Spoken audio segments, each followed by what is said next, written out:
வங்கக்கடல் கடைந்த மாதவனை கேசவனை திங்கள் திருமுகத்து சேயிழையார் சென்றிறைஞ்சி அங்க பறைகொண்ட வாற்றை அணி புதுவை பைங்கமலத் தண்டெறியல் பட்டர்பிரான் கோதை சொன்ன சங்கத்தமிழ் மாலை 30 தப்பாமே. இங்கு இப்பரிசுரைப்பார் ஈரிரண்டு மால்வரை தோள் செங்கண் திருமுகத்து செல்வ திருமாலால் எங்கும் திருவருள் பெற்று இன்புறுவர் எம்பாவாய்.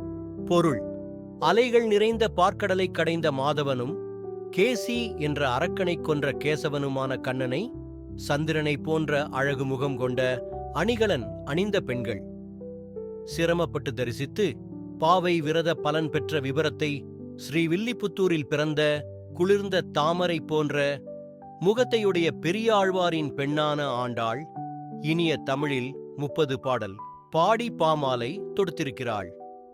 இதனை படிப்பவர்கள் உயர்ந்த தோள்களையுடையவனும் அழகிய கண்களைக் கொண்ட திருமுகத்தை உடையவனும் செல்வத்துக்கு அதிபதியுமான திருமாலின் ஆசியுடன் எங்கு சென்றாலும் செல்வச் செழிப்பு பெற்று இன்பமுடன் வாழ்வர்.